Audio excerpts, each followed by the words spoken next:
Ukisikia kauli inasema Nandy ndio Diamond Platnumz wa kike, wewe unafikiria kitu gani?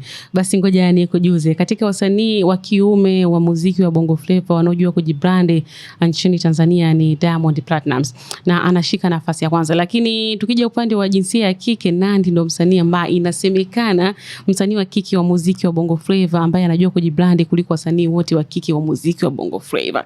Hii ni kutokana na kipi ambacho kinaendelea. Hii ni baada ya Nandy kuonekana kwenye maonyesho ya fashion kule Paris, Ufaransa, na kule ambako ndiko amehudhuria show kubwa. Na kama uamini, unaweza kupitia page mbalimbali Instagram ama kwenye ukurasa wa Nandy mwenyewe akiwa Paris nje baada ya kutoka kuhudhuria run show, alafu tuambie ni star gani wa kike aliwahi kufanya hivyo.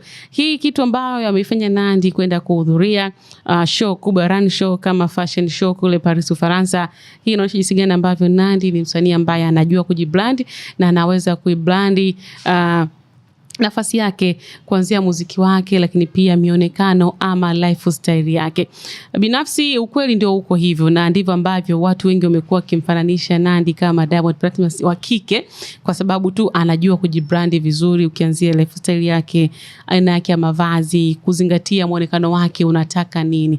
Na kweli mimi ni shuhuda ambaye nimepitia peji mbalimbali zikionyesha Nandy akiwa kule nchini Ufaransa na jinsi ambavyo ametupia mitoko yake ni hatari sana. Na hii inaonyesha jinsi gani ambavyo hata wasanii wetu wa kike wanavyoweza kujibrand na kubrand nafasi zao wakiwa huko kwenye nchi za wenzetu. Ndio maana imekuwa ni kitu kikubwa sana kile ambacho amekifanya Nandy, na hii inaweza kuwa chachu kwa wasanii wengine wa kike kuweza kujibrand ama kujua katika mionekano ya kisanii ama ya kistaa zaidi kama vile ambavyo Nandy anafanya. Na tunaona hata wasanii kutoka nchi nyingine huko duniani kote wanavyoweza kujibrand kimonekano, jinsi ambavyo ana perform jukwaani ama aina ya watu ambao anakuwa na bang nao mitaani ama kwenye sehemu nyingine za starehe ama kwenye show.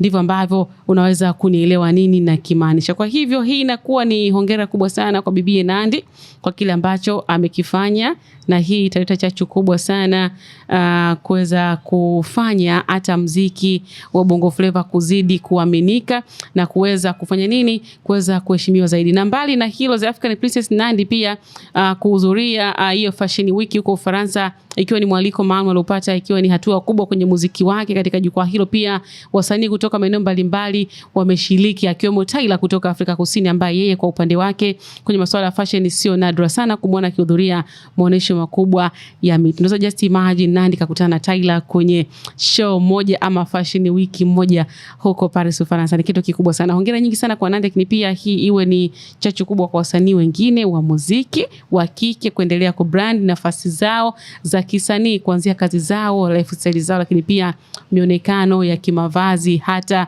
shepu zao bwana. Sawa, nimekujuza hili kwenye 69 Media TZ update kwa siku ya leo, lakini kubwa zaidi drop comment yako hapo. Je, unazungumziaje issue ya Nandy kwenda kama msanii wa Tanzania kushiriki fashion week kwenye show kubwa, run show huko Paris, Ufaransa?